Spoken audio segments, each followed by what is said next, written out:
In June 1942, the most decisive naval battle of the Second World War was fought between the United States of America and the Japanese Empire.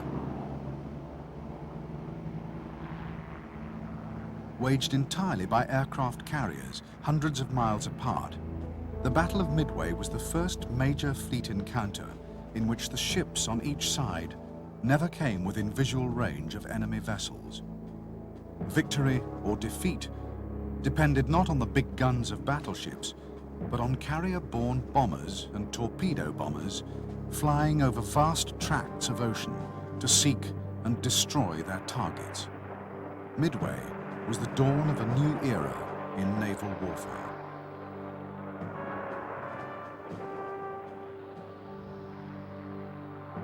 For Japan, the Battle of Midway was intended to be the linchpin of a great campaign to extend the frontiers of the empire far into the Pacific.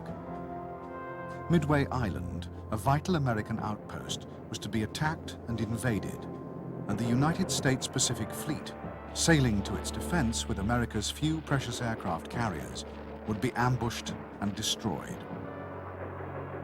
If the remnants of American naval power were finally broken, Japanese mastery of the Pacific could never again be challenged.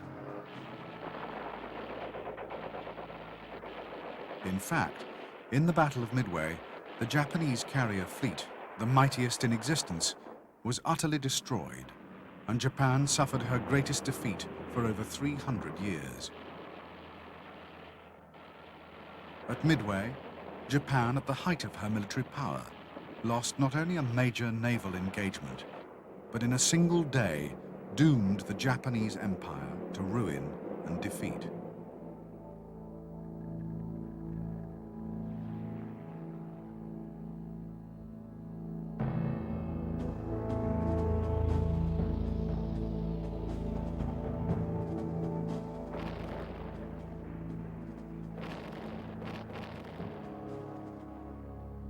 Since the early 1930s, Japanese conquests in China had caused ever-increasing friction with the United States.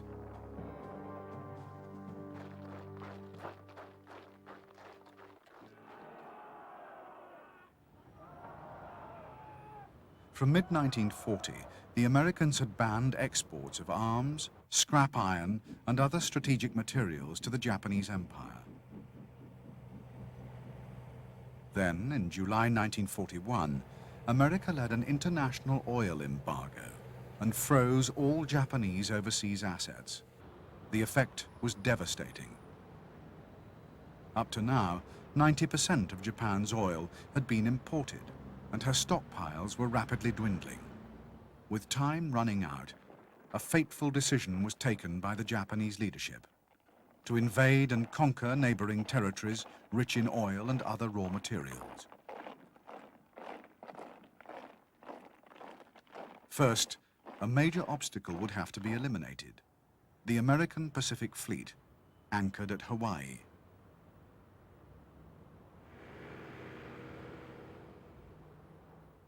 Just before dawn on the morning of December the 7th, 1941, 360 bombers and fighters were launched from Japanese aircraft carriers 230 miles north of Hawaii. Their target was the 3 carriers and the 8 battleships of the United States Pacific Fleet based at Pearl Harbor.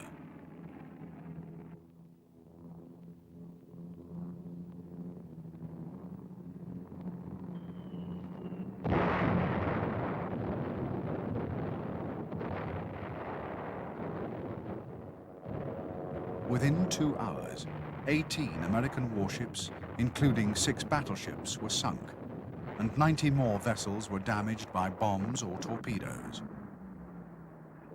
Almost 200 planes were destroyed on the ground, and over 3,500 US personnel killed or wounded.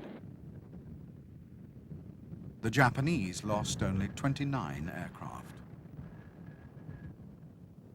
It was a stunning victory. Shortly after noon the next day, the United States declared war on the Japanese Empire.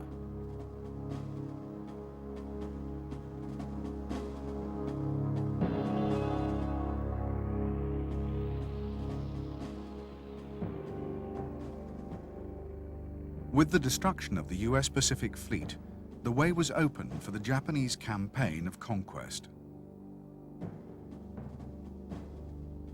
Garrisons throughout the region had already been secretly strengthened, and thousands of troops assembled in preparation for the onslaught.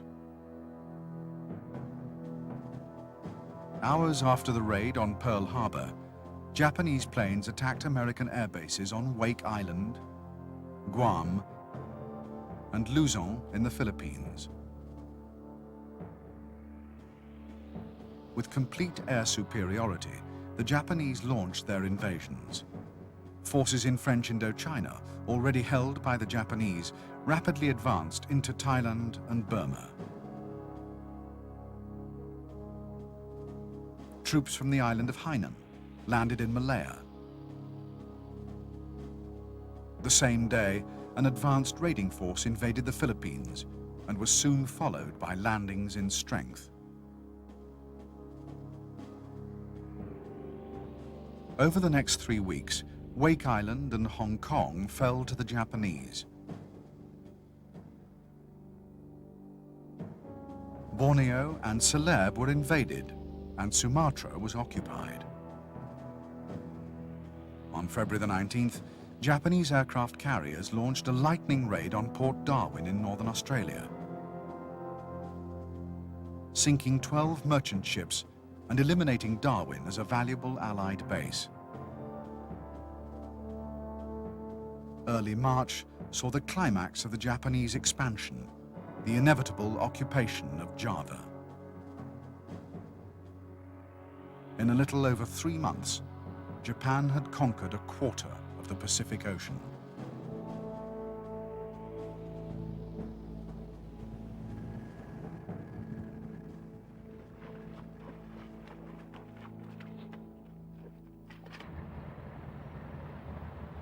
By securing a steady supply of oil and widening the defensive perimeter of the homeland, Japan had achieved all her immediate war aims. Yet in spite of the breathtaking scale of the Japanese victories, there did remain one major threat to the security of her Pacific conquests.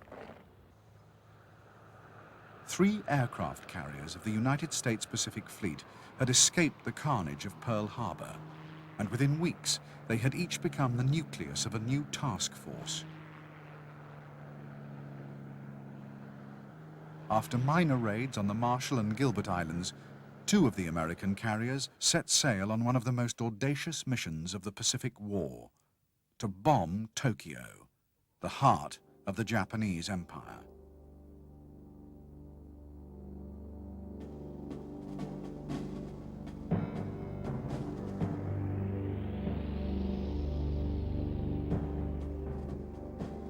Early in April 1942, the aircraft carrier Hornet headed west from the US naval base at Alameda in California to rendezvous with sister ship Enterprise sailing from Pearl Harbor. Skillfully avoiding the protective chain of Japanese-held islands, Hornet and Enterprise penetrated to within 825 miles of the coast of Japan. At 0824, on the 18th of April, 16 Mitchells took off from Hornet and struck a course for the Japanese capital. Flying low, they avoided Japan's fighter defenses, and 15 aircraft dropped their bombs on the city. All but one of the Mitchells escaped to safety in mainland China or Russia.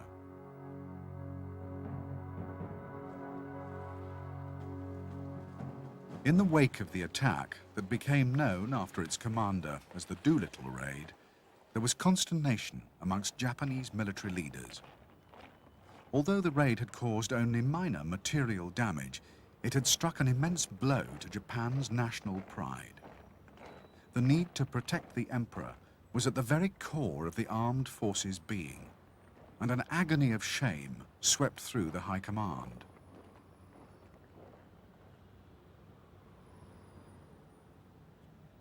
Japan's leaders quickly concluded that there was only one way in which the homeland and emperor could be adequately protected. The frontiers of the empire must be pushed even further into the Pacific.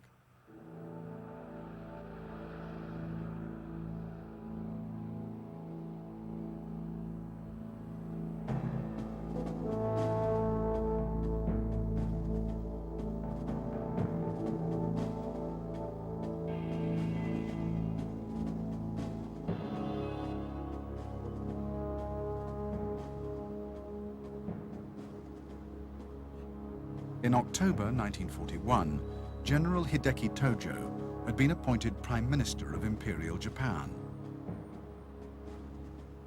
As Army Chief of Staff, Tojo's greatest ambition was to see a successful conclusion to the Japanese campaign in China, and he was convinced that the only possible way of achieving this was to win a sharp victory over the Western powers.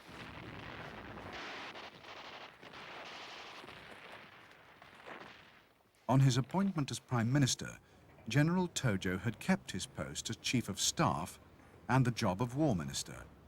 However, although an immensely powerful figure, Tojo did not have complete control of government policy. In a cabinet in which all the armed forces were represented, he could count only on the support of the army, and most decisions were ultimately a compromise between army and navy.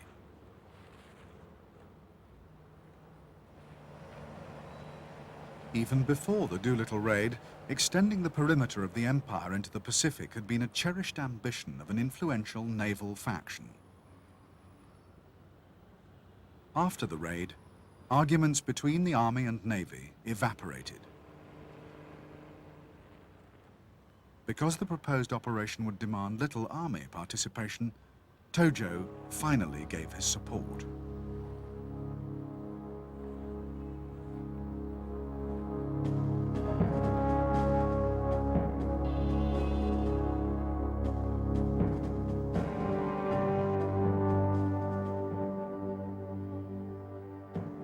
Franklin Delano Roosevelt had been elected President of the United States in 1932. Deeply opposed to the general mood of isolationism, Roosevelt believed that America should play an active role on the world stage. Even before the outbreak of war in Europe, Roosevelt had warned of the dangers posed by Nazi Germany's ambitions. After the German conquest of the continent in 1940, Roosevelt, in spite of domestic opposition, increasingly supported Britain in her struggle for survival. It was also Roosevelt who, in retaliation for Japanese actions against China, had imposed the oil and trade embargo on Japan.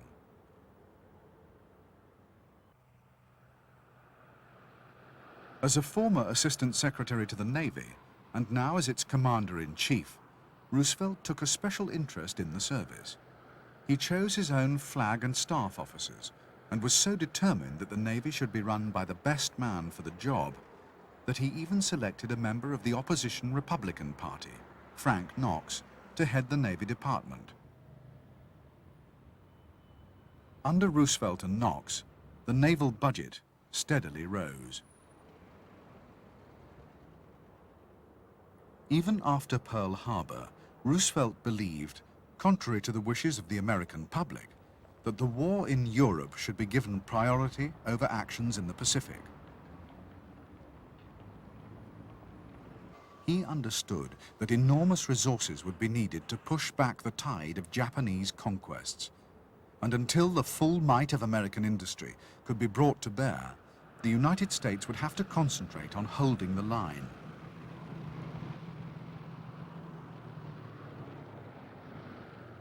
Roosevelt insisted that further Japanese expansion must be countered at all costs.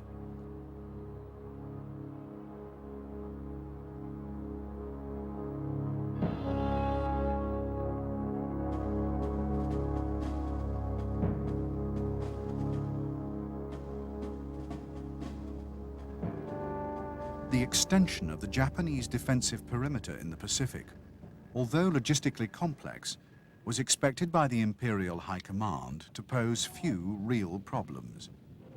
On the islands to be invaded, enemy forces were weak, and at sea, it seemed there was little to fear from the Americans or the British.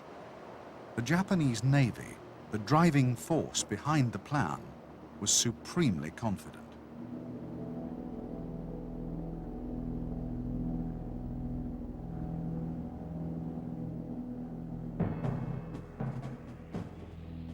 The first stage of the Japanese plan of conquest was to complete the occupation of New Guinea. By April 1942, New Guinea had already been partly conquered, and the Japanese were anxious to deny the whole island to the Allies. An advanced striking force of troop transports and heavy cruisers would be assembled in Rabaul, along with 3 aircraft carriers at Truk.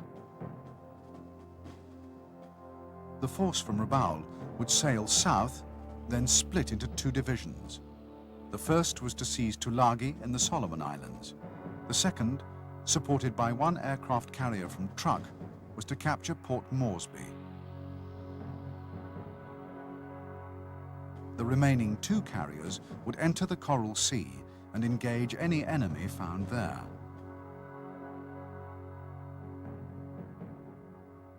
Once New Guinea had been occupied, then New Caledonia, Fiji, and Samoa would easily be captured. To extend the Japanese line in the north, 3 islands of the Aleutian chain, Attu, Kiska, and Adak, would be added to the list of conquests. The next stage in the Japanese advance would be the occupation of the American-held island of Midway, 1,136 miles west of Hawaii. The capture of Midway would win for the Empire an airstrip within striking distance of the American naval base at Pearl Harbor.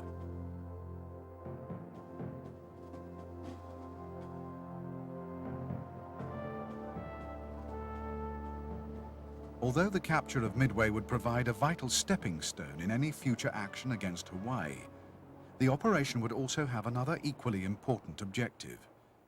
It would be used to lure American aircraft carriers out of Pearl Harbor and force them to fight a battle that would end in their destruction.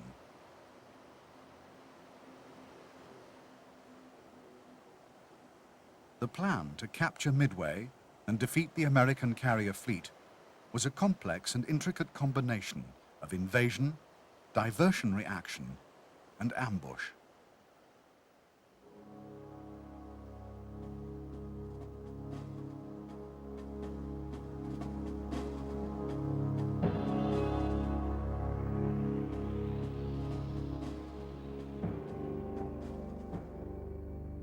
The first step in the Midway offensive would be the dispatch of a Japanese submarine fleet to set up 2 reconnaissance cordons, one 500 miles west of Pearl Harbor and the other between Hawaii and Midway. While the submarines were taking up their positions, a Midway occupation force, consisting of troop ships supported by a heavy cruiser division, would set out from the Marianas and head northeast towards Midway.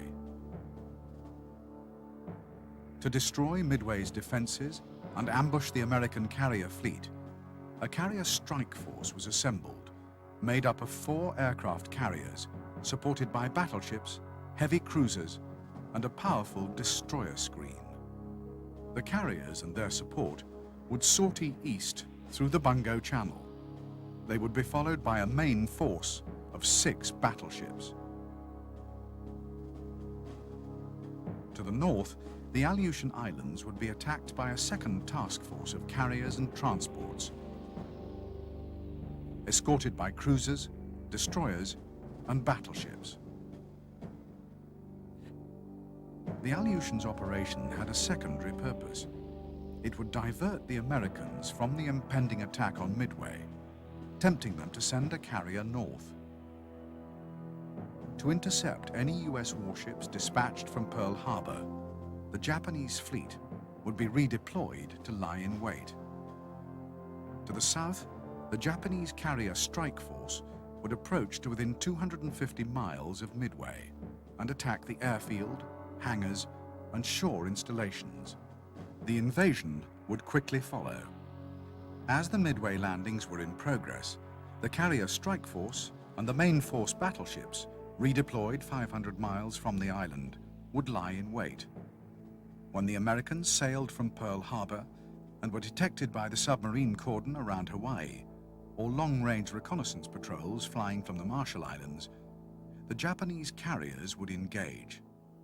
The big guns of the main force battleships would then finish the remnants of American sea power in the Pacific.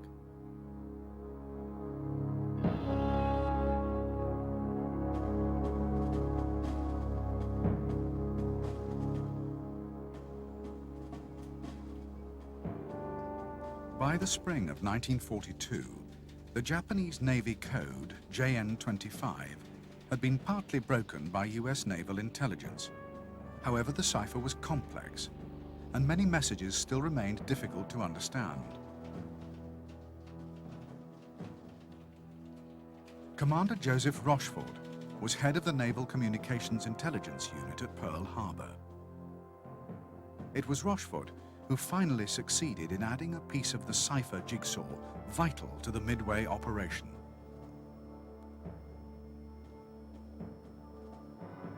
By early May, from partially decoded Japanese messages, Rochefort was sure a big attack was planned for Midway. But confirmation was difficult, and other interpretations were possible. The code that the Japanese used to represent the island was unknown, but was suspected to be the letters AF. Rochefort designed a simple ruse, which was given the go-ahead by his superiors. Midway has no natural fresh water supply, so Rochefort arranged for the island to send an urgent request for a freshwater tanker. 2 days later, on the 12th of May, an American listening post picked up a Japanese radio message: AF is short of water. It was clear that coded messages referring to an attack on AF meant that Midway was the true objective of Japan's coming operation. Already, the Japanese plan was fatally compromised.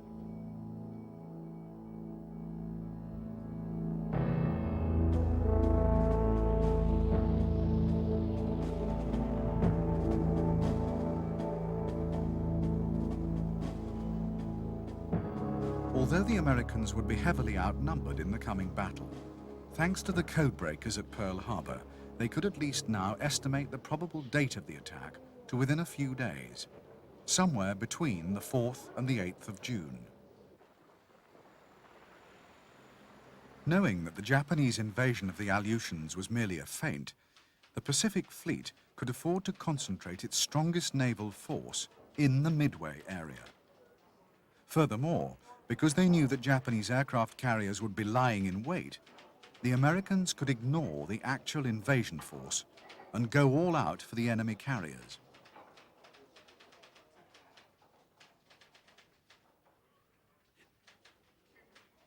The United States had a precious asset in the island of Midway itself.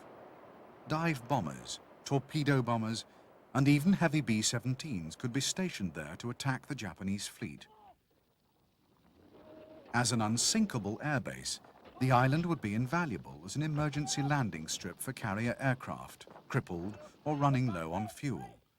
In addition, Midway had 2 old but powerful radars, which could be used to help detect and track Japanese attacks. The United States naval plan to counter the Japanese operation against Midway was carefully designed to make full use of every advantage the Americans possessed.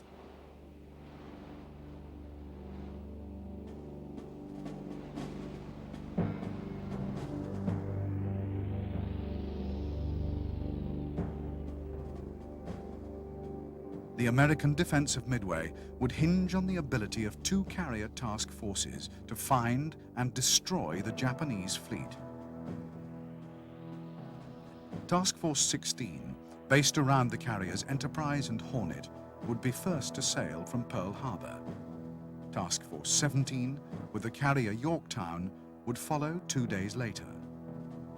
The 3 carriers would rendezvous at Point Luck, 325 miles northeast of Midway. As the Japanese carrier strike force approached the area, the problem for the Americans would be finding it. The radar on American carriers had a range of only 150 miles, and if the carrier's own reconnaissance patrols failed to make contact, then the fleet would have to rely on long-range aircraft based on Midway Island. Midway's reconnaissance Catalinas would fly 700 miles out to sea in search of the Japanese. If the enemy fleet was discovered, then the Catalinas would track it until it was within range of the Midway radar station. Midway radar would then keep the pursuing American carriers fully informed. An all-out attack of land and carrier-based aircraft could then be accurately vectored in to destroy the Japanese strike force.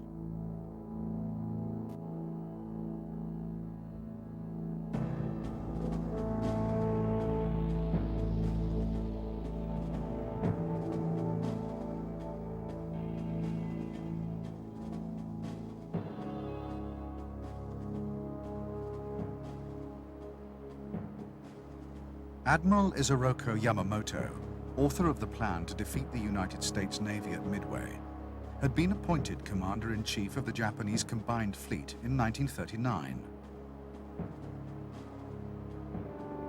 A dynamic and powerful personality, Yamamoto had little regard for the abilities of his superiors, and he was well aware that they were intimidated by his standing and his track record. Yamamoto's devastating success as the mastermind of the Pearl Harbor raid and the Pacific victories which followed gave him almost a free hand in designing and implementing offensive strategies. So determined was Yamamoto to have his own way that he frequently threatened to resign if his plans were not accepted. In his youth, Yamamoto had studied at Harvard University and as a graduate had served in Washington as naval attaché. Knowing the United States intimately, Yamamoto greatly feared America's industrial might. Before Pearl Harbor, he had tried to convince his superiors of the risk Japan faced in any lengthy conflict with the United States. However, once he realized that Japan was committed to war, Yamamoto was determined to win it his way. The destruction of the American fleet at Midway would buy Japan much-needed time.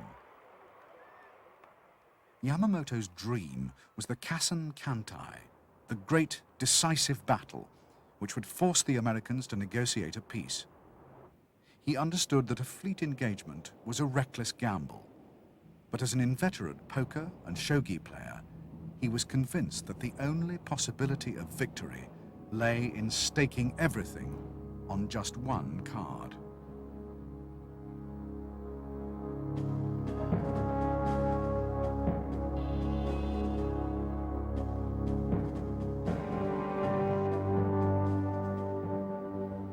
Admiral Chester Nimitz, a gifted strategist and organizer, had been appointed Commander-in-Chief of the U.S. Pacific Fleet on the 31st of December 1941, immediately after the Japanese raid on Pearl Harbor.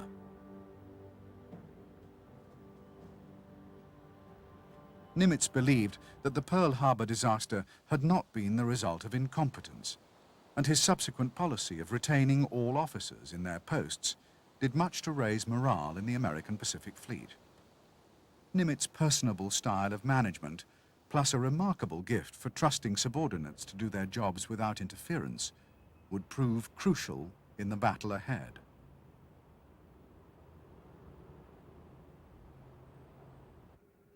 After Pearl Harbor, it was Chester Nimitz who had realized that the era of the big gun battleship was over, and that the striking power of America's Navy would in future be built around the aircraft carrier.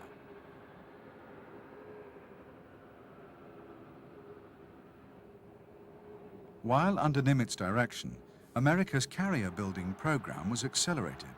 For the moment, he would have to make do with what he had, just 4 aircraft carriers and their support ships. In spite of his slender resources, Nimitz would stick to the tactical doctrine he had always advocated. For aircraft carriers, attack is the best form of defense.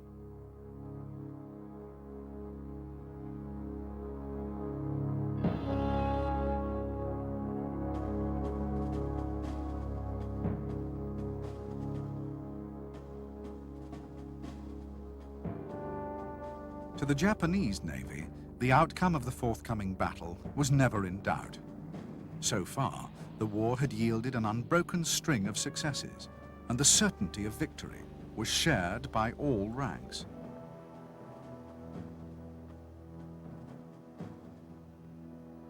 Such was the level of confidence that there was a real fear amongst some flag officers that the Americans would not dare fight and would refuse to leave the safety of Pearl Harbor. One advanced seaplane squadron even sent a signal to its headquarters, requesting that all future mail should be directed to Midway. The results of war games, simulating the coming battle, were also ignored. When one such game resulted in the intervention of American bombers from Midway Island and the sinking of 2 Japanese carriers, the outcome was deemed unacceptable and was overruled by the umpire. For the massive undertaking that would expand the Japanese Empire and destroy the US Navy in the Pacific, Japan could muster almost its entire combined fleet. All 9 of the fleet's battleships, along with 11 carriers, would take part in the coming operations. Of these, 4 carriers would eventually participate in the Battle of Midway.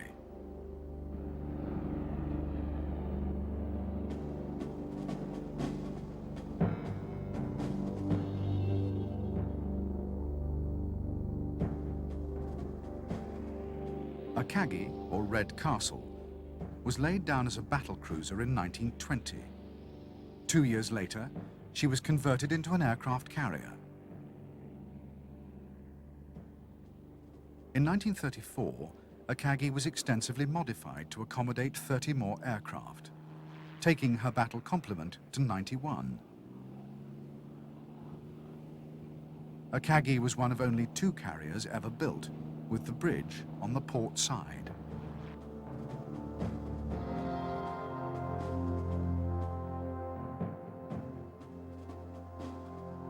Kaga, or Increased Joy, was originally laid down as a battleship, but in 1924, work began to convert her to a carrier. She was completed in March 1928. Later, Kaga's triple deck was replaced by a much lengthened single deck in a major refit.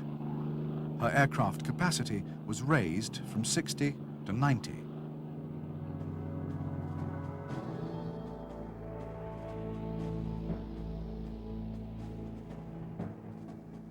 Soryu, the Green Dragon, was launched in December 1935. Built under the limitations of the Washington Naval Treaty, Soryu was small and cramped. Nevertheless, she could still carry 63 aircraft, and the design was so successful, she was the model for nearly all later Japanese carriers.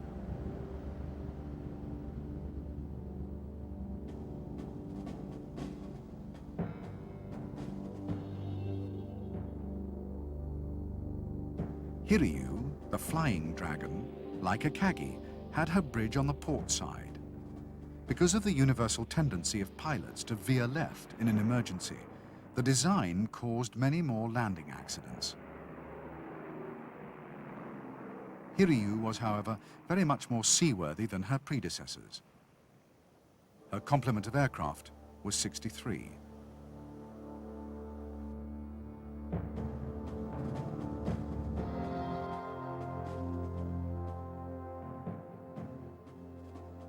The Mitsubishi A6M-0 fighter was the most potent and visible symbol of Japanese prowess in the Pacific War. Purpose designed as a Navy fighter to operate from land bases and aircraft carriers, the Zero would acquire an awesome reputation.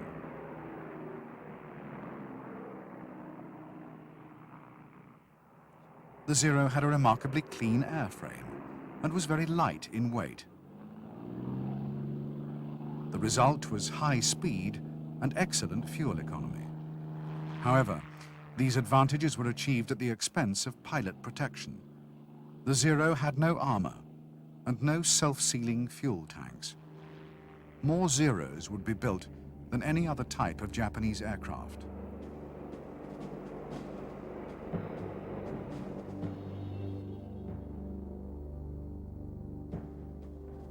The Aichi D-3A Val 2-seater was the first all-metal monoplane dive bomber to enter Japanese naval service. In the hands of experts, the Val was a formidable weapon, realizing an 80% strike accuracy during the early Japanese conquests. The Val was so strongly built and so highly maneuverable that even with a fixed, spatted undercarriage, it could become a highly effective fighter once it had dropped its bombs.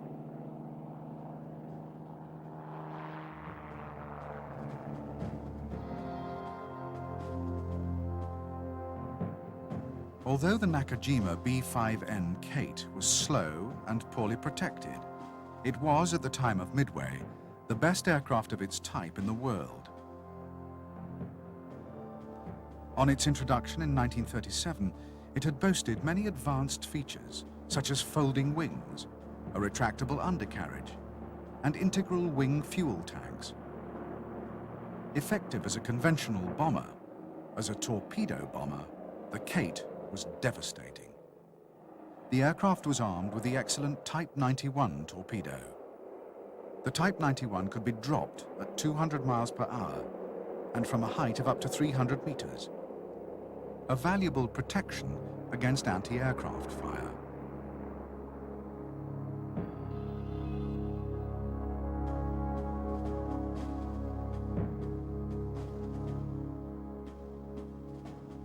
The naval pilots preparing for New Guinea and Midway operations were seasoned veterans of the attack on Pearl Harbor. They had gone on to fly combat missions in the Pacific and Indian Oceans. For Japanese pilots, the intervals between combat operations were entirely taken up by training. The motto was train hard, fight easy. Japanese determination to achieve the highest standards in Navy flying had not come without a price. Pilot training was lengthy and expensive. Only 100 naval pilots graduated each year from the training schools. Far too few to cope with the incessant demands placed on Japanese carrier forces. Since the start of the war, there had been no leave for Navy aircrew.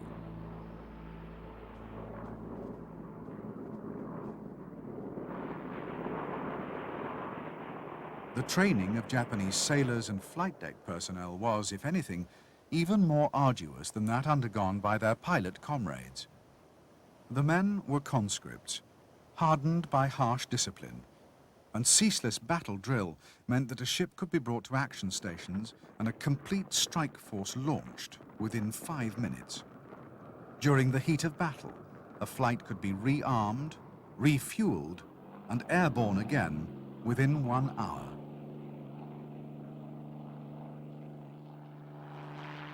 Although the combat readiness of Japanese sailors and airmen was unsurpassed, there was an underlying weakness in the Navy's preparation for the coming operations. Before Pearl Harbor, aircrew had been able to practice 4 bomb runs a day, and dive bombers had been expected to score 80% hit rates or better. There had also been extensive fleet maneuvers. Now, with the fuel shortages that had triggered the war worse than ever, maneuvers and bombing practice were restricted. At Midway, the consequences for the Imperial Navy would be nothing short of catastrophic.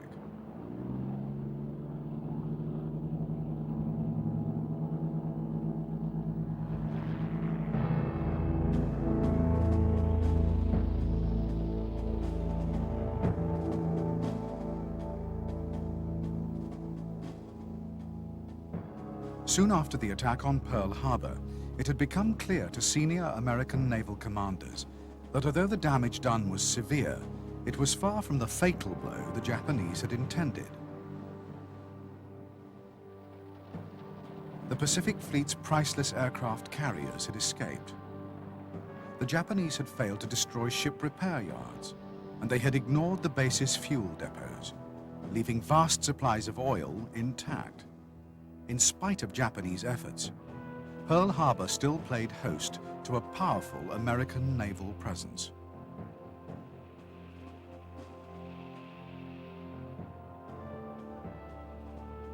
Hawaii was the base for the United States' 3 Pacific Fleet carriers, plus a 4th, transferred from the Atlantic Fleet.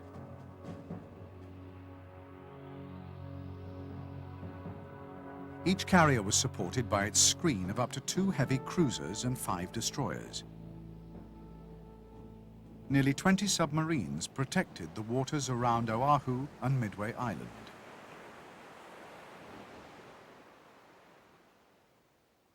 Because Admiral Nimitz was convinced that the overwhelming superiority of the Japanese Navy ruled out anything but a hit-and-run attack, the slow Pacific Fleet battleships would play no part in the coming operation.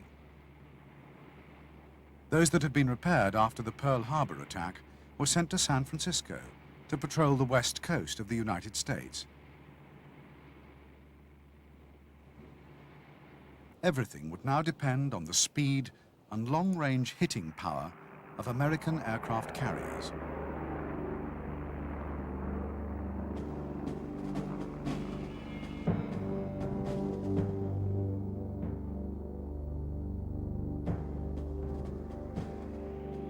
All 3 of the carriers that would take part in the Battle of Midway were of the Yorktown class. Commissioned by October 1941, the ships were Yorktown, Hornet, and Enterprise.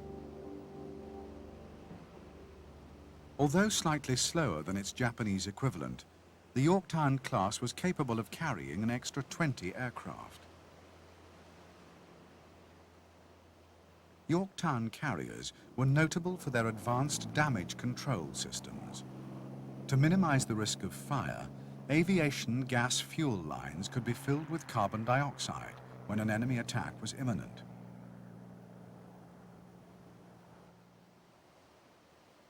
The carrier's decks were also specially designed for combat conditions. The flight deck was unarmored and constructed with 6-inch planks of teak, more easily repaired than metal, and less likely to cause severe splinter wounds to crewmen.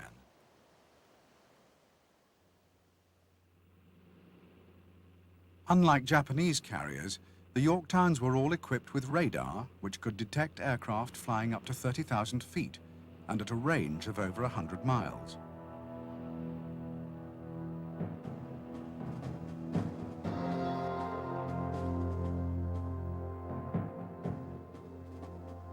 Although the Lexington would not take part in the Midway battle, she would play a vital role in a preliminary action, the Battle of the Coral Sea. Lexington had been laid down as a battle cruiser in 1921 and converted during construction. She emerged as America's first fleet carrier and one of the largest aircraft carriers in the world. Because Lexington was of a very early design, her available deck and hangar space was not efficiently used, and her aircraft complement was a modest 63.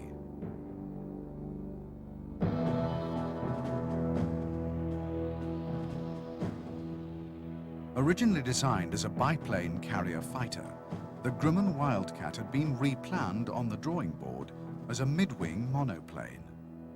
The aircraft entered US Navy service in 1939 and was manufactured first by Grumman and later by General Motors.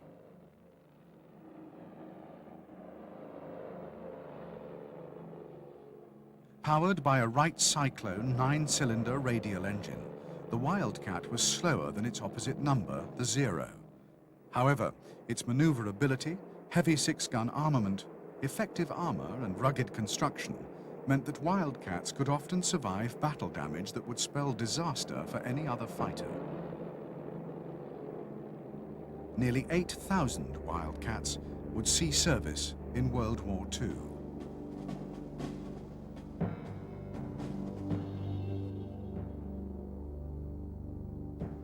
From its introduction in June 1940, the Douglas Dauntless was one of the most important American combat aircraft of the war.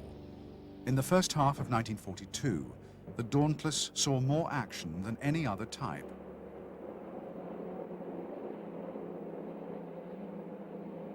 The Dauntless was a dive bomber with heavy armor, a bulletproof windscreen, and self-sealing fuel tanks.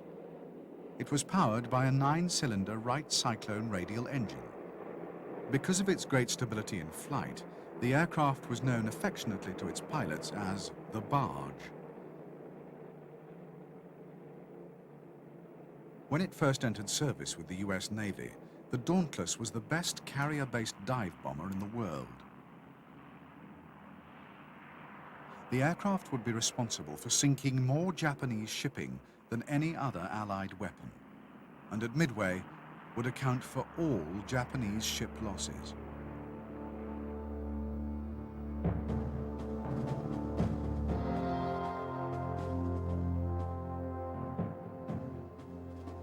The three-man Douglas Devastator, America's first carrier monoplane, had entered service in 1937 and by 1942 was already obsolete.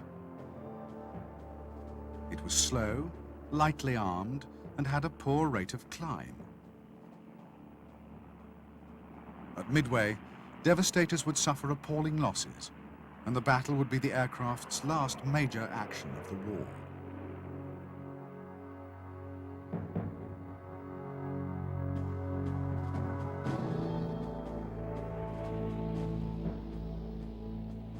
The Grumman TBF was planned as a replacement for the Devastator, and although designed very quickly, it would prove to be the most successful torpedo bomber of World War II. The TBF was a robust and powerful three-seater aircraft. It was the first American naval warplane to mount a power-operated turret, and the only one to carry its torpedo internally.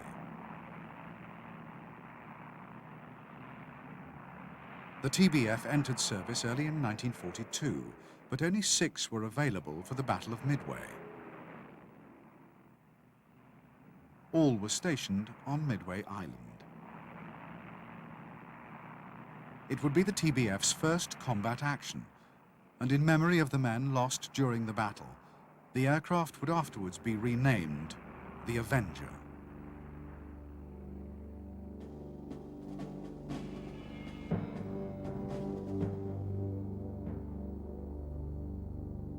The consolidated PBY Catalina would become one of the most successful flying boats of World War II, and the most numerous flying boat ever.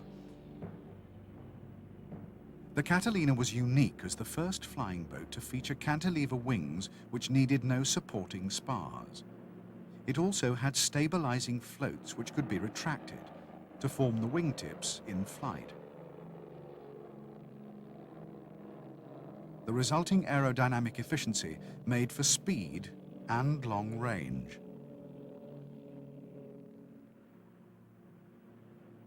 After the first 4 marks of PBY flying boat, the aircraft was fitted with retractable tricycle landing gear to give it an amphibious capability.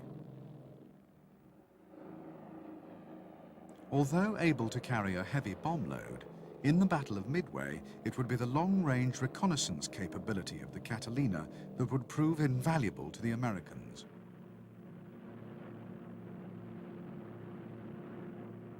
During the battle, Catalinas would also save the lives of many ditched American flyers.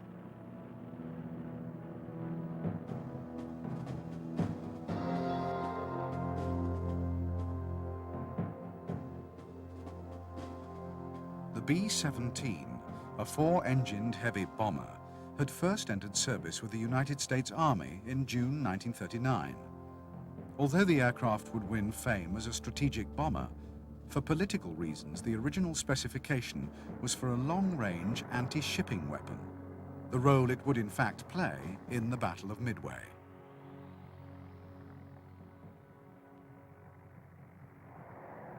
The B-17E fully lived up to its designation as a flying fortress.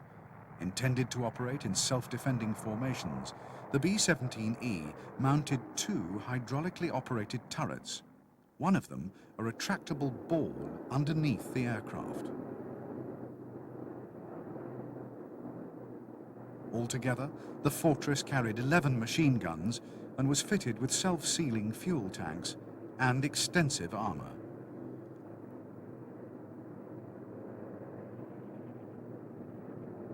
For such a large and powerful aircraft, the B-17 had a low wing loading and even with heavy combat damage, was more likely to get its crew home than any other comparable aircraft. In the Battle of Midway, 19 B-17s of the US Army Air Force would operate against the Japanese. To extend their range, they would carry extra fuel tanks and half their normal bomb load.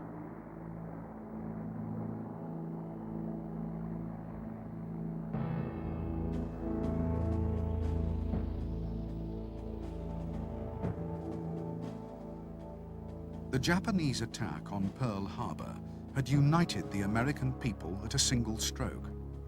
Military and civilians alike shared a bitter resolve to see the Japanese totally defeated. Across the country, hundreds of thousands flocked to the recruitment centers. The Japanese blow had been most keenly felt by the men of the United States Navy, and the humiliation had given an extraordinary edge to even the most prosaic of training exercises. Unlike the Japanese, whose trainee naval pilots were an elite, selected at 14 years of age, the Americans recruited from a much wider segment of the population. In the United States, there were far more suitably educated recruits with the right mental and physical qualities for a carrier pilot. On America's entry into the war, the training schools were easily expanded without any appreciable fall-off in quality. After 3 months of elementary flying instruction, the aspiring naval pilot spent another 3 months in basic Navy training. Periods at 2 more flight schools followed, and only the best were then selected for training as carrier pilots.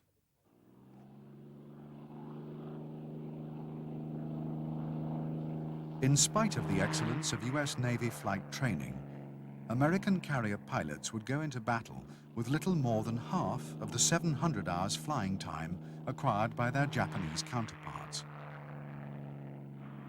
They had also, as yet, seen little combat.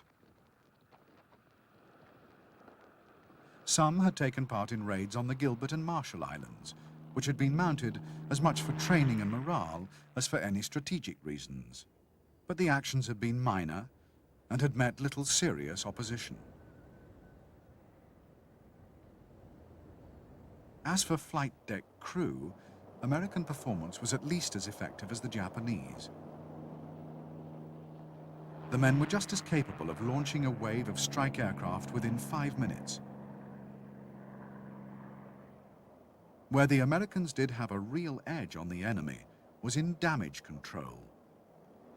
Damage control parties were highly trained in their duties, and their ability to deal with fire, the greatest threat to any warship, was unsurpassed.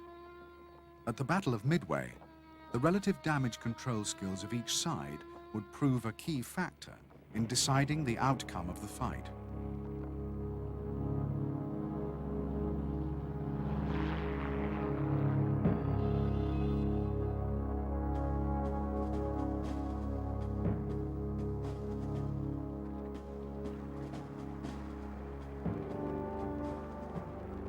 By late April 1942, preparations for the Japanese campaign were well underway. Naval facilities at the port of Rabaul had been greatly expanded, and thousands of troops had been assembled, ready for the conquest of New Guinea and Tulagi.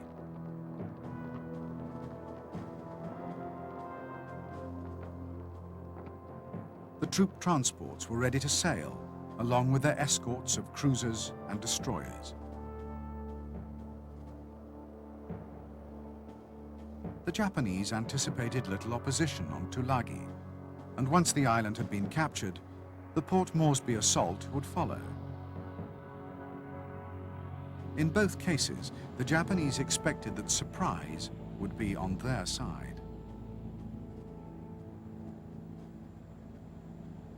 As the 3 Japanese aircraft carriers which had assembled at Truk prepared to carry out their orders, one to escort the Port Moresby invasion force and the other two to take up stations in the Coral Sea, the Americans acted decisively.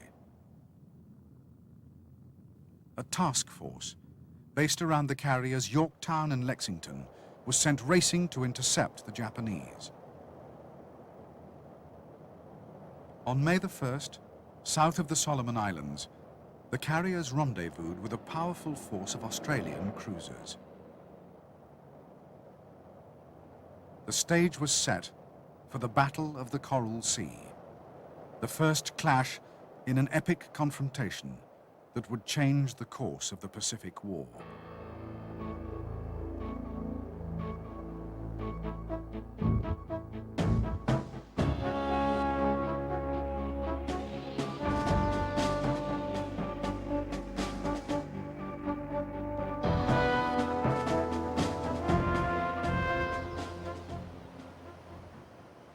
The capture of the island of Tulagi on May the 3rd, 1942, was, as the Japanese expected, simply a matter of dropping anchor and disembarking the troops.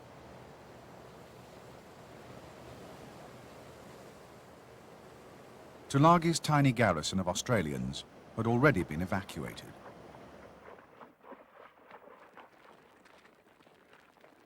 The first blow in Japan's great campaign of expansion had apparently gone strictly to plan. What the Japanese did not know was that the American carrier Yorktown, with Admiral Fletcher on board, had been informed of events on Tulagi and was already steaming north. At 7 a.m. on the morning after the Tulagi landings, Yorktown struck. 40 of Fletcher's aircraft were launched against the anchored Japanese fleet and the occupation force.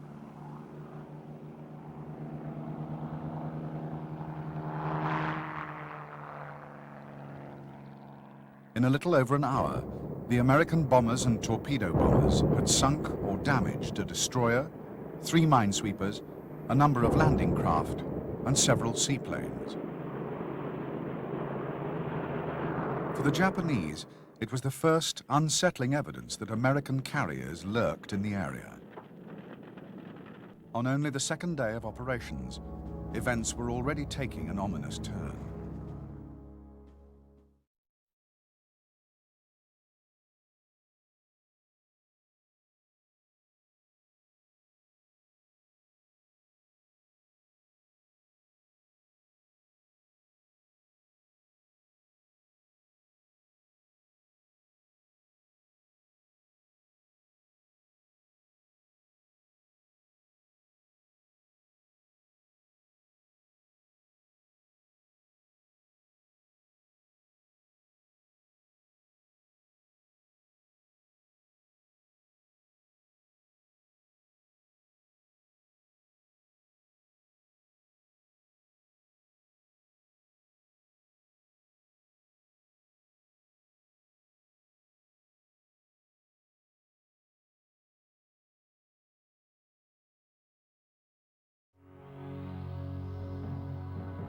In fact, the ships sighted were the cruisers and destroyers of the New Guinea invasion force. But soon the carrier Shoho was spotted, only 25 miles away, and the attack was redirected. Shoho was hit by 13 bombs and 7 torpedoes. She sank within minutes.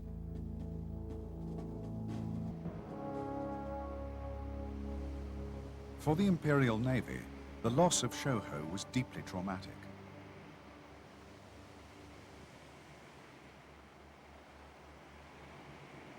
So shocked were Japanese commanders that the invasion of Port Moresby was immediately cancelled, and the troop ships turned back to Rabaul.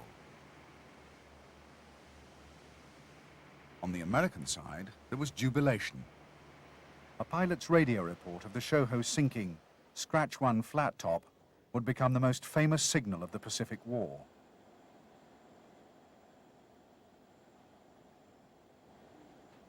After the sinking of the Shoho, Admiral Fletcher did not immediately launch another strike against the Japanese invasion fleet. To attack the carriers Shokaku and Zuikaku was his main objective, and in any case, the Japanese might themselves attack, and he would need his air defense at full strength. As the day advanced, a weather front closed in on the Japanese carriers. Nevertheless, the strike force commander, Admiral Tagaki, was determined to destroy the Americans before they could inflict yet more damage on the retreating Japanese invasion fleet. Choosing his best night flyers, Tagaki launched his attack in the late afternoon. The aircraft would have to return and land in darkness.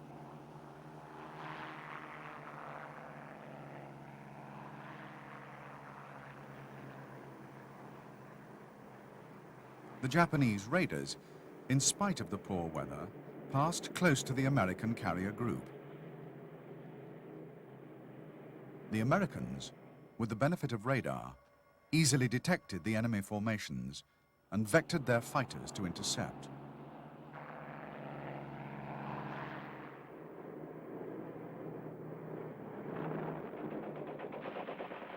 In a series of vicious dogfights, 10 Japanese aircraft were shot down. 11 more would crash after the mission, trying to land in darkness.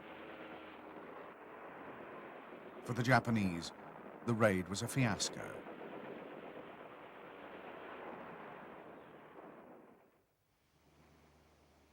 In the aftermath of this first carrier clash between the Imperial Navy and the US Pacific Fleet, both sides considered attacking by night with their cruisers and destroyers. Both finally rejected the idea, fearing the absence of their protective screens. Instead, they withdrew, postponing the main action for another day.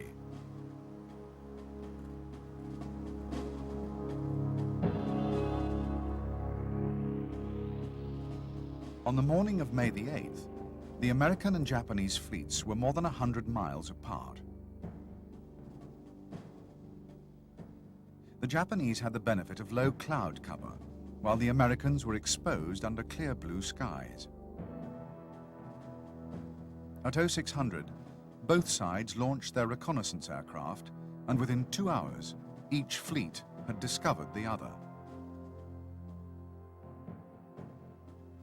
On the American side, Yorktown and Lexington launched 70 bombers and torpedo bombers and 6 fighters. At almost the same time, Shokaku and Zuikaku launched 50 attack aircraft and 20 fighters.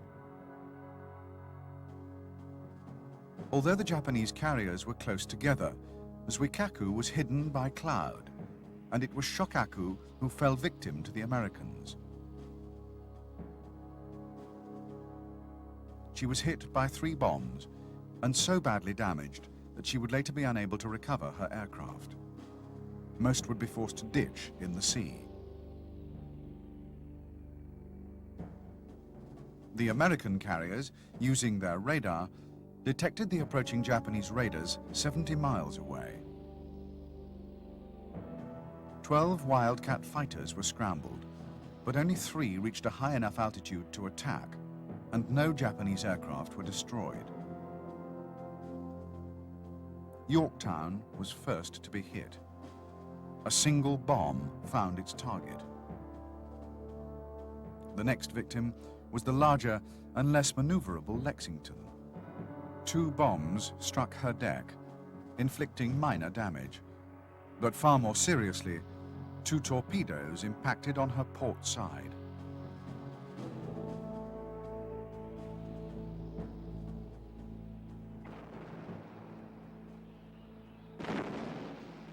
Even after the Japanese bombs and torpedoes had struck, Lexington continued to fight.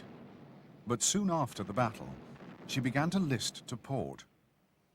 By pumping oil from one side of the carrier to the other, the crew managed to right the vessel, and she was soon capable of maintaining 24 knots. It looked as if Lexington might still be able to reach home under her own steam. However, at 14:45, an explosion ripped through the carrier, and soon fires were raging out of control. The order was given to abandon ship, and after her crew had been taken off, a destroyer was detailed to sink the blazing hulk with torpedoes. 38 aircraft were still on board.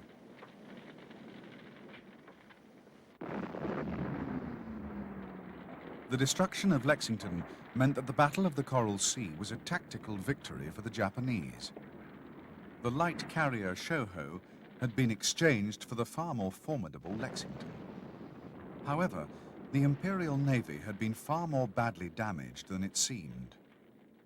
The carrier Shokaku was out of action, and Zuikaku's aircrew had been slaughtered. As a result, neither carrier would be able to participate in the decisive battle soon to be fought at Midway.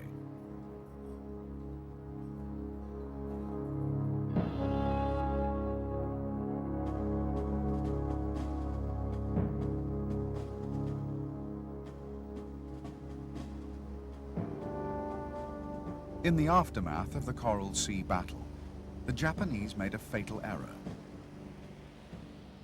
They knew they had sunk the Lexington, but they also believed that Yorktown had been smashed beyond repair.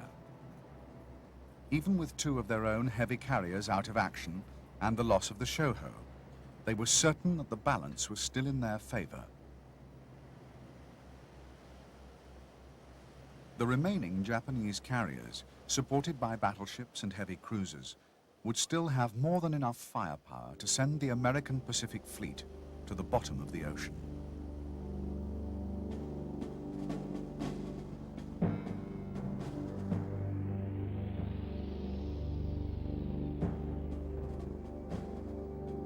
The Japanese main force for the Battle of Midway was based in Hashirajima in Japan. The main force was commanded by Admiral Yamamoto himself. Yamamoto had 7 battleships, 3 light cruisers, 2 seaplane carriers, 1 light carrier, and 20 destroyers.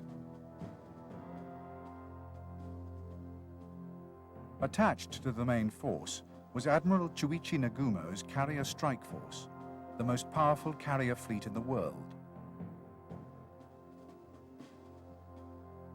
His heavy carriers, Hiryu, Soryu, Akagi, and Kaga, would be escorted by 2 fast battleships, 3 cruisers, and 11 destroyers.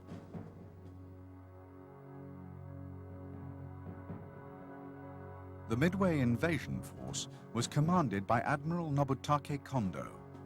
Its main body was made up of 2 battleships, 4 heavy cruisers, 1 light carrier, and 7 destroyers. Subordinate to Admiral Kondo was the Midway Occupation Force, commanded by Rear Admiral Raiso Tanaka. Tanaka had 12 transports with 5,000 troops and a screen of 1 light cruiser, 10 destroyers, and 3 patrol boats. At Guam in the Marianas was the Midway Support Force, under the command of Rear Admiral Takeo Kurita. Kurita had 4 heavy cruisers and 2 destroyers. As well as his Midway forces, Admiral Yamamoto had overall command of the Aleutians fleet, based in the anchorage at Ominato on the northern island of the Japanese homeland. The northern force was made up of a carrier striking force with 1 heavy and 1 light carrier, 2 cruisers, and 3 destroyers. There was also an invasion fleet of 4 transports carrying 1,000 soldiers, accompanied by a 7-strong destroyer screen.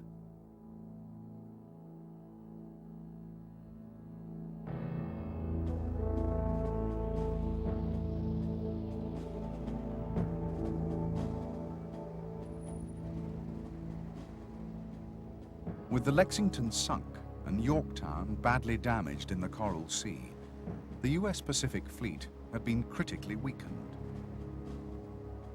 Yorktown went into dry dock in Pearl Harbor, with damage estimated to need at least 3 months to repair. In fact, the yards achieved near miraculous results. The job was done in 3 days, with 1,500 men working around the clock. Much minor damage had not yet been put right, and as the carrier sailed, scores of dockyard crew remained on board.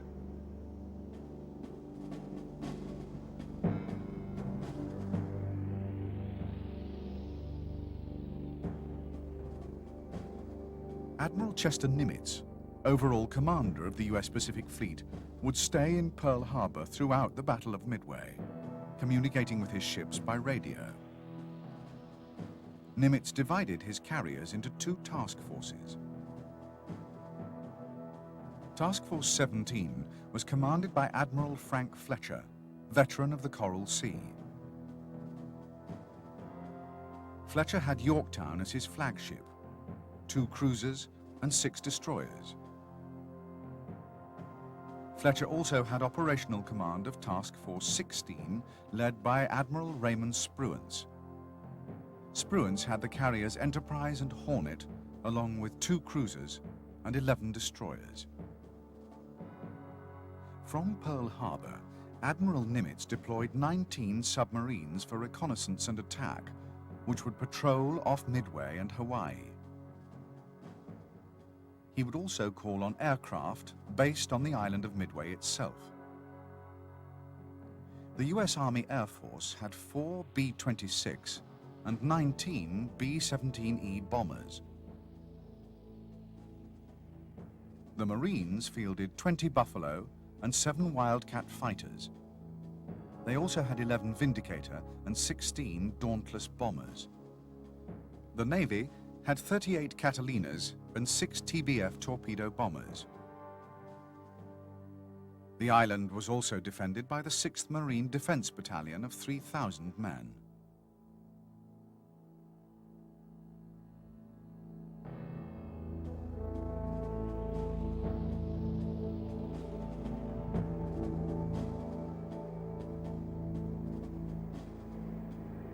On the morning of May the 27th, the Japanese carrier strike force under Admiral Nagumo sailed from Hashirajima.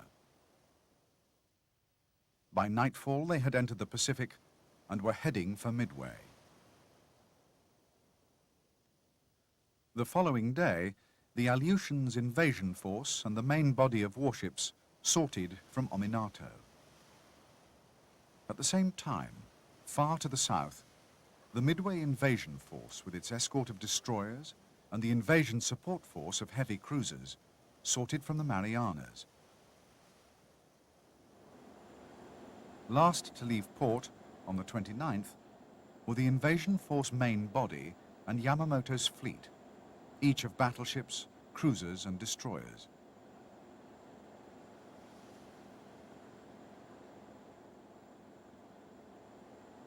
Although Admiral Nimitz and his senior commanders knew that Midway was to be invaded, for security reasons, no one on the island was told that the mightiest concentration of naval power in history was bearing down upon them.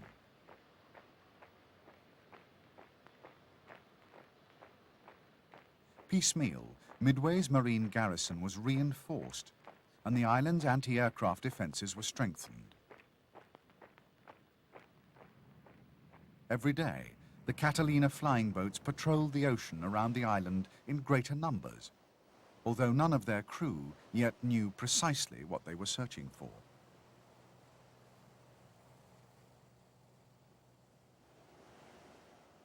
The Japanese, too, had begun their reconnaissance effort. An advanced submarine force had been at sea for many days, racing towards Hawaii. Its task would be to set up a picket north of Pearl Harbor and report the strength of any American fleet dispatched to Midway. The submarines were, in fact, already too late. On May the 28th, Task Force 16 left Pearl Harbor unobserved, followed by Task Force 17 on the 30th. Both groups vanished into the Pacific Ocean, and the Japanese submarines, which would finally arrive on June the 3rd, would watch in vain.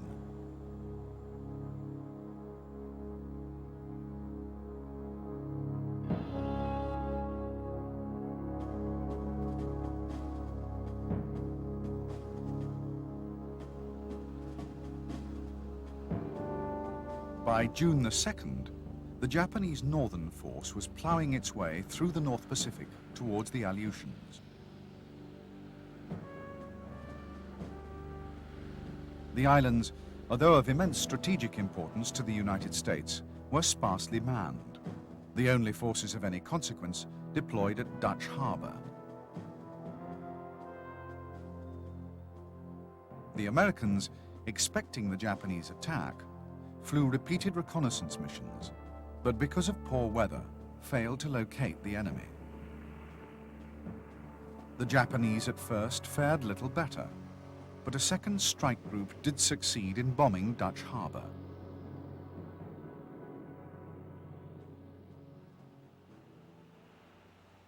Over the following days, troops of the Special Naval Landing Force occupied Kiska and Attu.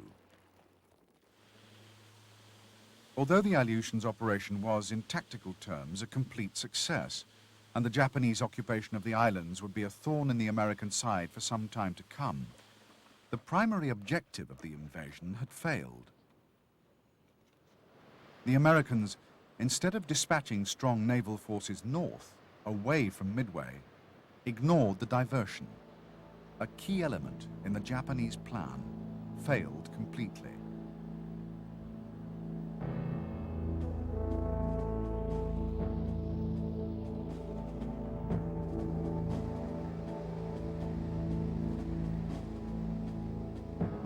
While the Japanese northern force was launching its attack on the Aleutians, hundreds of miles to the south, Nagumo's carrier strike force was fast approaching Midway. 200 miles behind were Yamamoto's main force battleships, and steaming from the southwest, the Midway invasion fleet. With no cloud cover, the invasion flotilla was desperately exposed, and by now, Midway's Catalinas were sweeping a huge arc of ocean out to 700 miles, covering all the likely approaches to the island.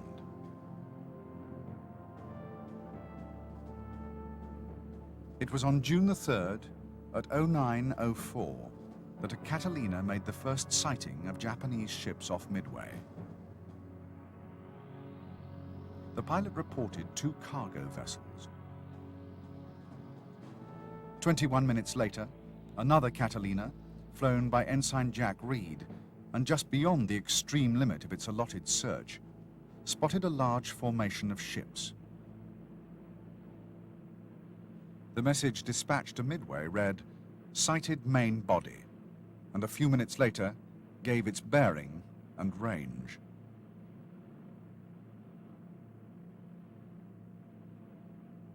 Although the distance, 700 miles, was within the capabilities of Midway's B-17 bombers, which already had their extra fuel tanks fitted and were armed and waiting, Midway's commanders were unwilling to commit their forces without more information. It would be another 2 hours of steadily mounting tension before a radio message confirmed the sighting of a large body of Japanese warships. Meanwhile, reports of the sighting were passed to the American carriers.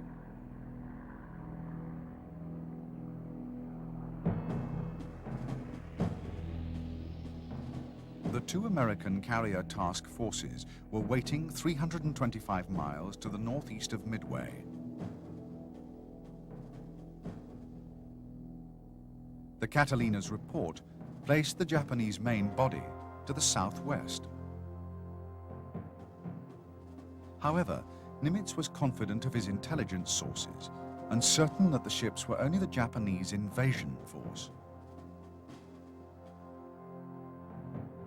Nimitz signaled his commanders, "The carrier strike force will hit from the northwest tomorrow." Fletcher ordered Enterprise and Hornet to change course, and both task forces headed south to lie in wait.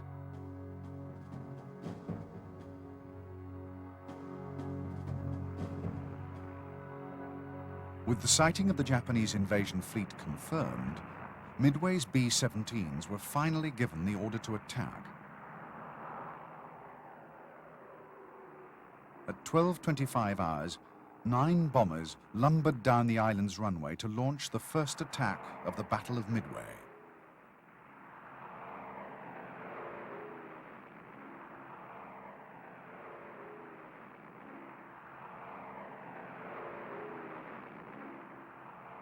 It would take over 4 hours for the B-17s to reach the enemy fleet and begin their high-level runs. Because of their extra fuel tanks, the fortresses were carrying only 36 500-pound bombs between them. None struck home. From altitude, the effects were hard to judge, and the crews reported hits on 6 vessels, including 2 battleships. In the aftermath, the US Army Air Force would claim a major victory for land-based high-level bombers.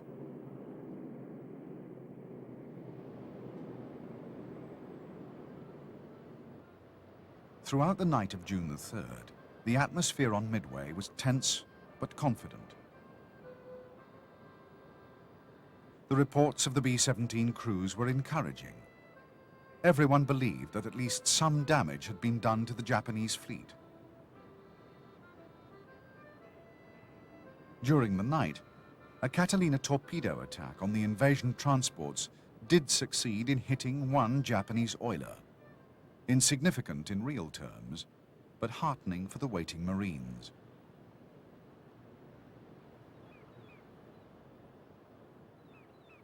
At first light, Midway's Catalinas were once more dispatched on their reconnaissance patrols.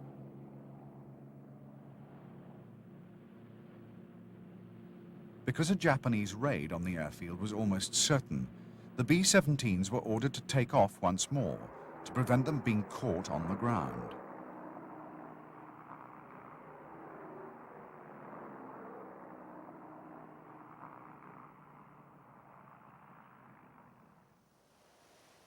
As the Japanese carrier strike force steamed at 24 knots on its final run into Midway, sailors and aircrew prepared themselves for the ordeal ahead with the traditional toasts and worship at the Shinto shrine on board every Japanese warship.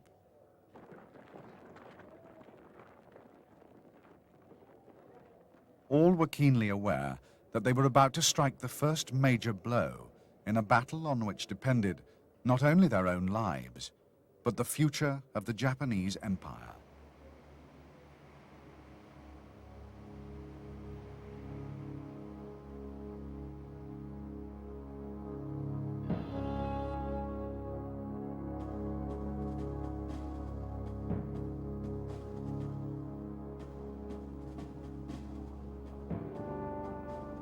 At 04:30, Admiral Nagumo turned his carriers into the wind and launched his first strike wave, 108 aircraft in all. The rest, including his most experienced aircrew, were held in reserve in case any American warships were discovered. Nagumo believed the possibility extremely remote, so only after his first wave had been sent to Midway did he order his reconnaissance aircraft to begin their search of the surrounding ocean.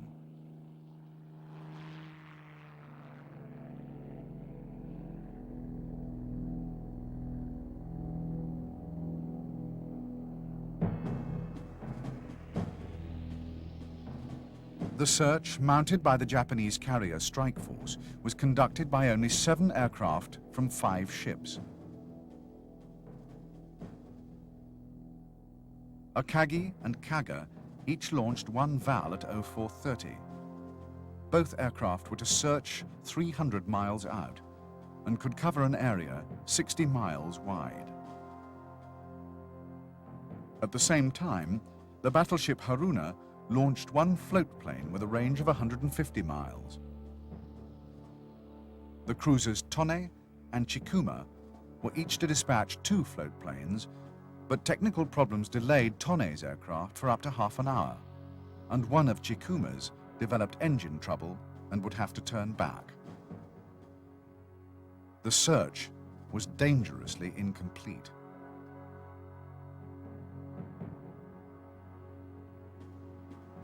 As the Japanese scouted for American carriers, Midway's Catalinas were, in their turn, looking for the Japanese.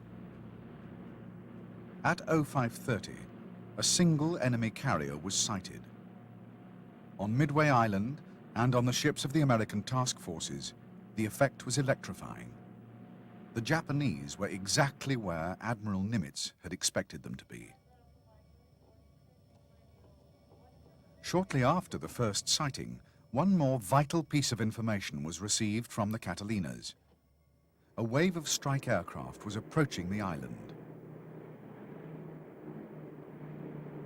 To Admiral Spruance, on board Enterprise, it was a priceless piece of information. Soon after the aircraft had hit Midway, the Japanese carriers would have to retrieve them for rearming and refueling. At that point, the carriers would be supremely vulnerable.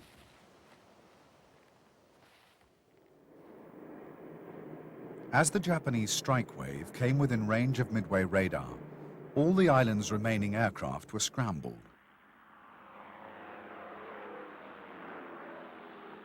When the enemy arrived, the runways and hangars would be clear.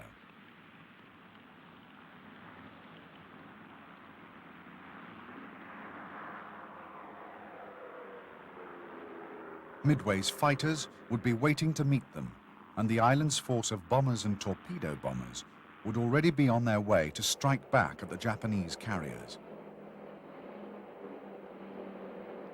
In spite of the valiant efforts of Midway's mostly obsolete fighters, the Japanese bombers and dive bombers broke through without having lost a single aircraft. However, as soon as the lead attackers came within range of the island's anti-aircraft guns, they were met by a hail of fire.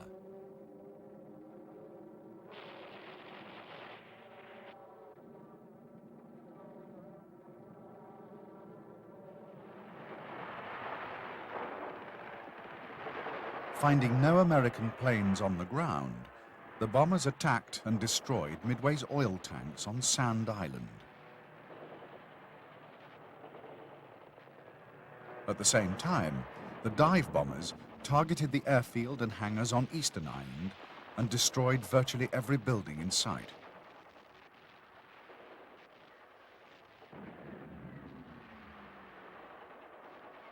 With 15 of Midway's defending fighters already shot down, the Japanese fighters were now free to strafe ground targets.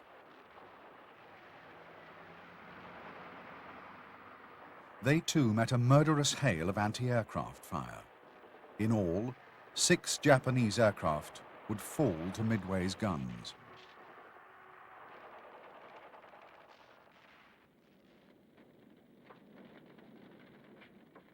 When the Japanese headed back to their carriers at 0643, it was already apparent to the strike leader that although they had left behind a trail of destruction, they had not succeeded in their primary objective. By radio, he reported that most of Midway's aircraft had escaped and the island's runways remained largely intact.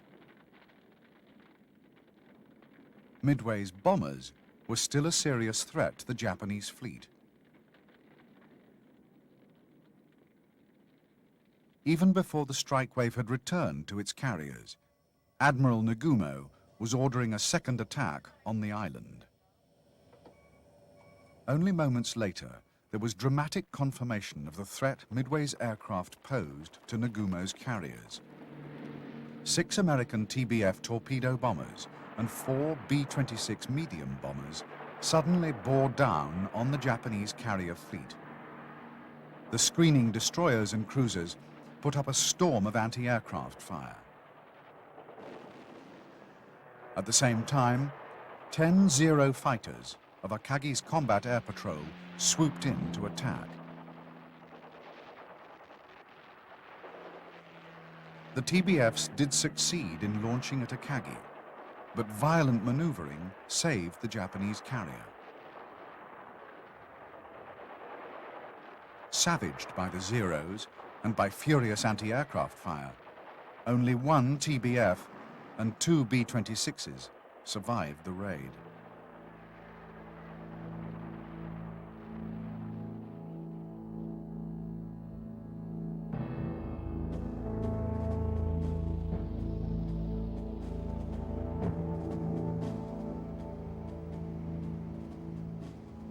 At almost the same time as the Japanese fleet was beating off the first wave of attackers from Midway, the American task forces were preparing to launch their own strike waves.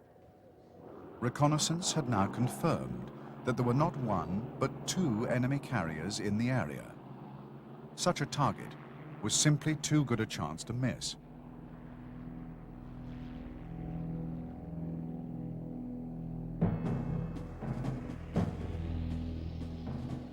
The latest reconnaissance placed the two Japanese carriers over 200 miles from the Americans.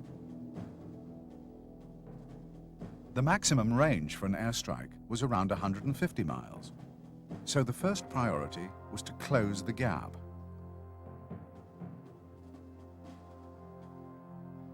Assuming that Nagumo's carriers would still be steaming towards Midway, Fletcher set a course to intercept.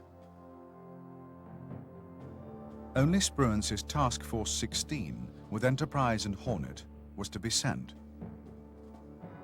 Task Force 17, with Yorktown, would wait to recover her scout planes and follow later.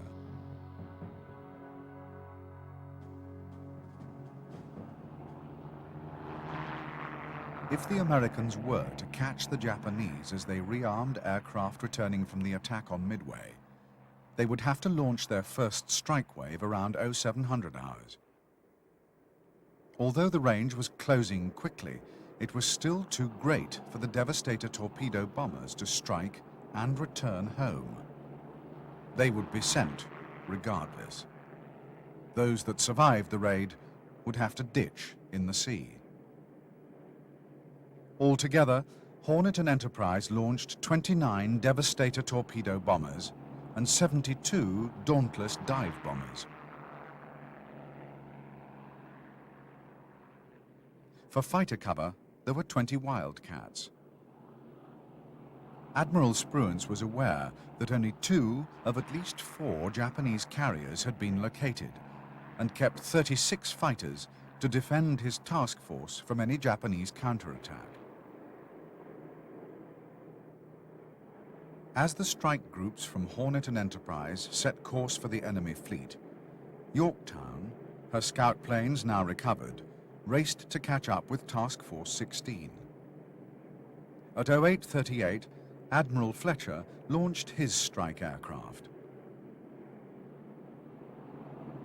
Within half an hour, the total number of American aircraft heading for the Japanese fleet had reached 156. Even now, the Japanese were still unaware that they had been found and targeted by enemy carriers. Nagumo's men were toiling to prepare their aircraft for the second raid on Midway, and the Admiral was confident his fleet was secure. His scout planes had been out almost 2 hours and had reported no sign of an American task force. In fact, Japanese reconnaissance had been a disastrous failure.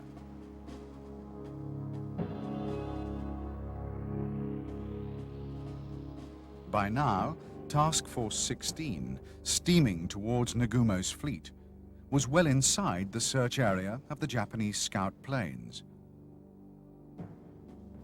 However, Chikuma's float plane had flown right past the Americans and had failed to spot them. Because Tone's scout could not search the same area until the return leg of its flight, and had been delayed by half an hour to begin with, the error was not detected for a considerable time.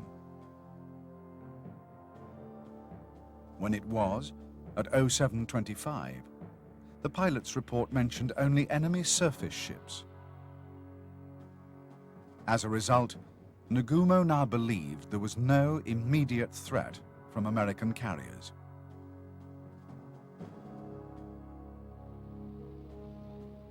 At 0748, as the Japanese were just about to launch the second Midway strike, they themselves suddenly came under attack. It was another raid from Midway Island. First came 16 Dauntless dive bombers, whose inexperienced pilots approached in a shallow glide.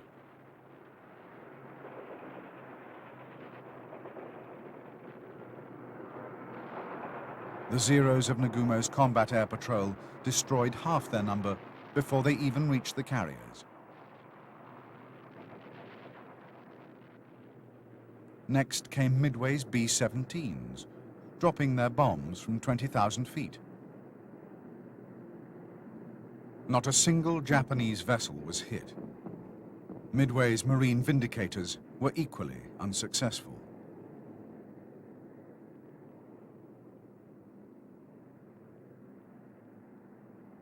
As the American raiders headed home, and Nagumo once more turned into the wind to launch his second wave against Midway, dramatic news was reported by a scout plane. The pilot had spotted a carrier.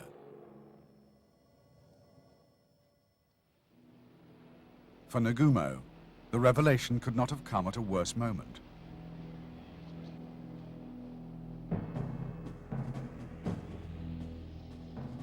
While the Japanese second wave was preparing to launch, Nagumo's first wave, just returned from Midway, was circling, waiting to land. Also waiting to refuel and rearm were the fleet's Zero fighters, which had been in action protecting the carriers. If Nagumo were to launch his second wave against the reported enemy carrier, they would have to go without fighter cover. Nagumo decided to wait. He would return his second wave below decks, recover his circling aircraft for refueling, then launch a full-scale attack on the American fleet.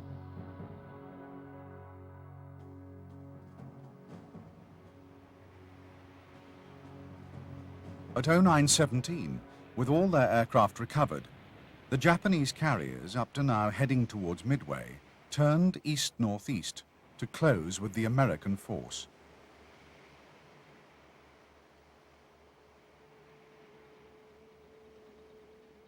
Nagumo's strike would be ready to launch at 10:30 hours.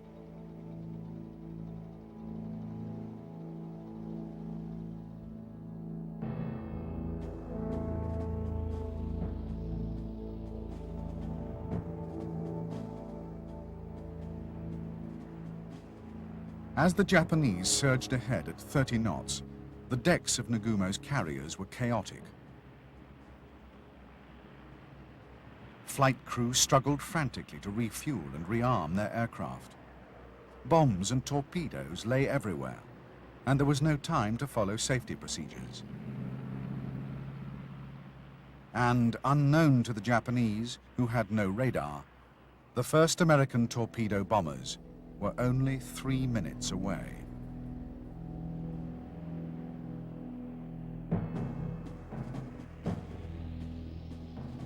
The American air group from Task Force 16 had followed a course based on the assumption that the Japanese fleet had carried on sailing towards Midway. Instead, Nagumo had changed course. As a result, most of the dive bombers and fighters from Hornet, 45 aircraft in all, failed to find the enemy. A second group of Hornet's aircraft had also, at first, missed Nagumo's fleet, but had then turned north and within minutes had found the Japanese carriers.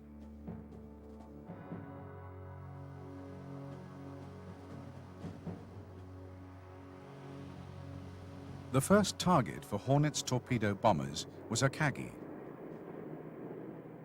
As the squadron swept in at low level, the Zeros pounced. The few Americans that survived were torn apart by the fleet's anti-aircraft fire. Not one torpedo bomber and only one pilot survived.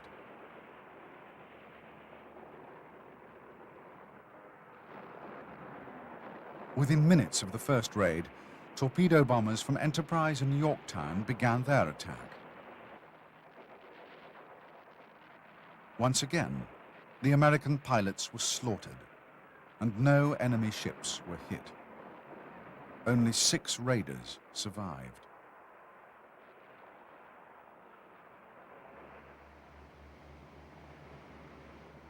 With the torpedo attacks beaten off and his fleet still unscathed, Nagumo was at last ready to send his waiting strike aircraft against the American carriers.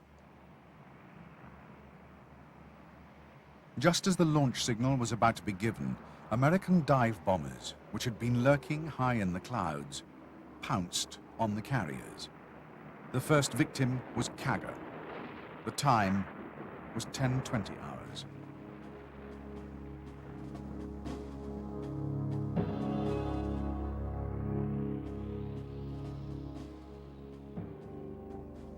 The first bomb to strike Kaga landed on the rear of her flight deck, squarely amongst aircraft, armed and waiting to take off. Two more hit near her forward elevator. Another exploded in the hangar below, igniting fuel and detonating bombs. Kaga was left a raging inferno within minutes, and almost everyone on her bridge was killed.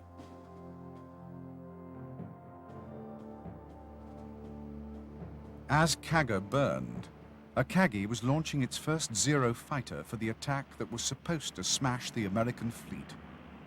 At that moment, 3 dauntless dive bombers struck.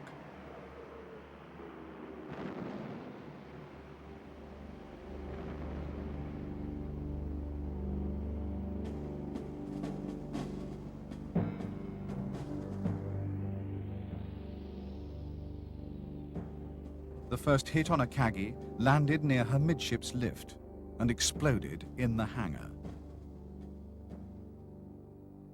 The next fell amongst the parked aircraft on her deck. Fuel and bombs ignited immediately, killing the elite of the Japanese air fleet in their cockpits. Within minutes, the fire had spread forward, and Admiral Nagumo's flagship was doomed.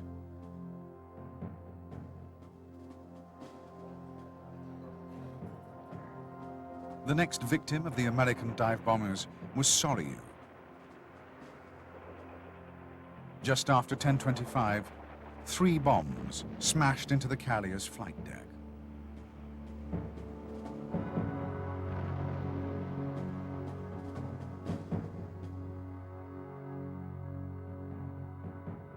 The first bomb fell between Soryu's second and third lifts.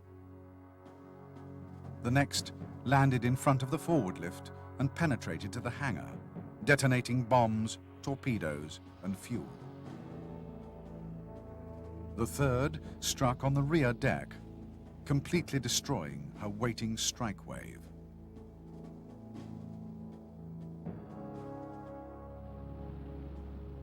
In the space of 5 minutes, the mightiest carrier fleet in existence had been shattered. Admiral Nagumo, his flagship blazing, was forced to transfer his flag to a cruiser. Of his once magnificent carrier force, only Hiryu was left, and immediately the order was given to launch her strike aircraft. There was still some hope that even now, a devastating blow could be visited on the American enemy.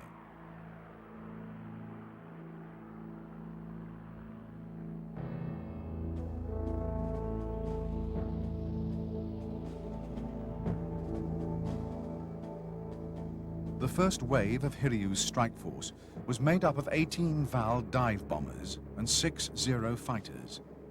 Their target was Task Force 17 and the carrier Yorktown.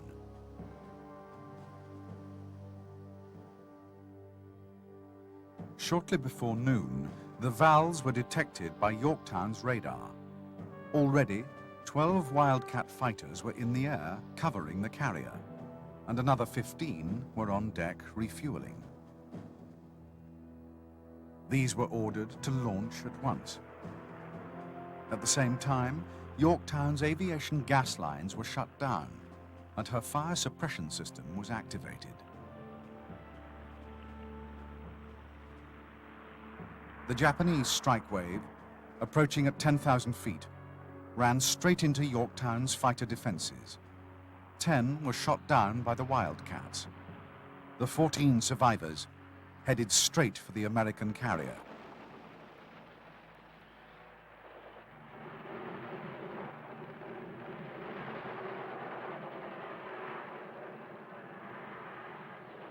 5 Vals survived the gauntlet of wildcats and the hail of fire put up by Yorktown and her escorts. 3 bombs plunged into Fletcher's flagship.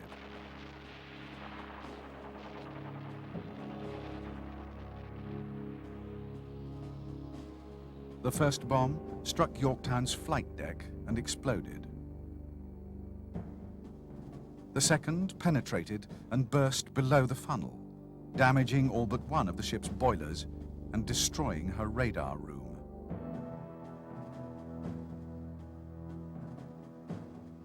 The third bomb crashed through Yorktown's #1 elevator and deep into her hangar.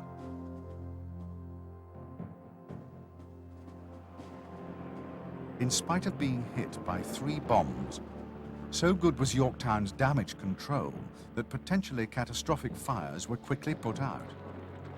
No fuel or magazines exploded, and amazingly, Yorktown was steaming at 20 knots and able to recover and relaunch her fighters within 1 hour and 40 minutes of the attack.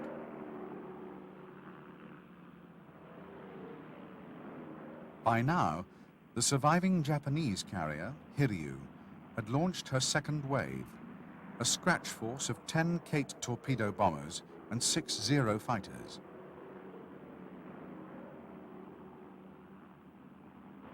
Once again, American Wildcats savaged the raiders, but 9 torpedo bombers survived and swept into the attack.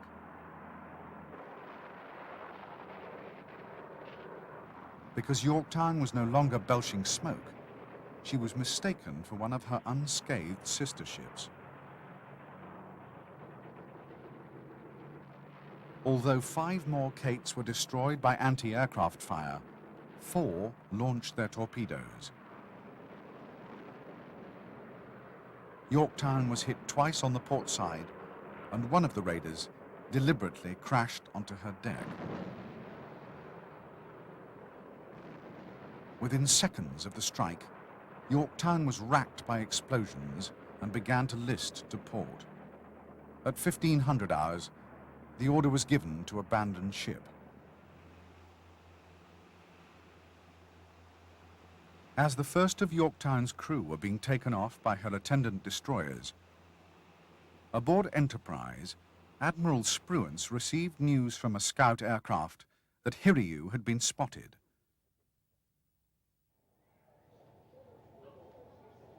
The Japanese carrier was 100 miles northwest of the dying Yorktown. At 15:30, Enterprise launched 24 Dauntless dive bombers and Hornet another 16.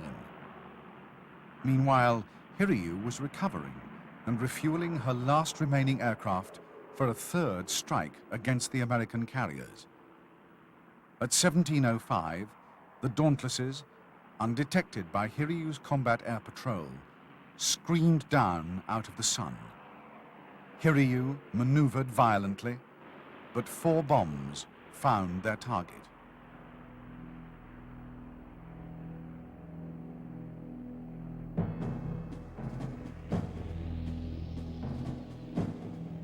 The first 2 bombs to hit blew Hiryu's #1 lift clean off and left the whole forward deck a mass of flame.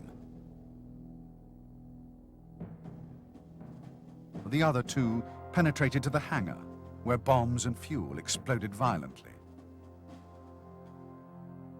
The waiting aircraft at the rear of the flight deck blew up, killing almost all their pilots. Admiral Nagumo's last carrier was finished, and with her, Japanese domination of the skies over the Pacific.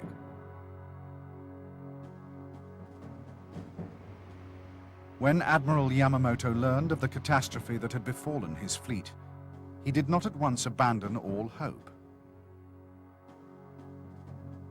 Perhaps, with the awesome firepower of his battleships and cruisers, he could yet destroy the Americans in a night battle. Yamamoto was clutching at straws.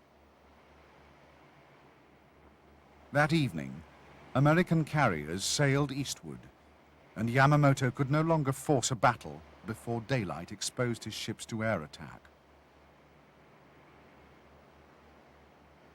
At 02:55, on the morning of June the 5th, Admiral Yamamoto ordered a general withdrawal.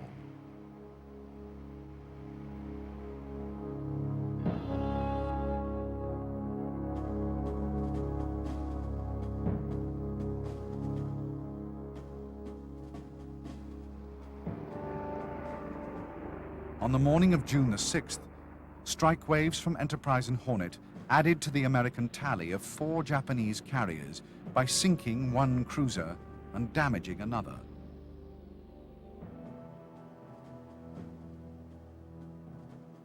With them, the number of Japanese dead rose to 3,500 men. On the American side, the cost of victory was the carrier Yorktown, finally sunk by torpedoes from a prowling Japanese submarine, and the destroyer Hammond that had been lying alongside. In all, 307 aircrew, sailors, and marines had died. For the United States, the Battle of Midway would prove the turning point in the fight against Japan. Unable to replace her losses in carriers and aircrew, the Japanese Empire would never again be capable of taking the initiative. Japan had not only suffered the greatest defeat in her history, but had, in a single day, lost the Pacific War.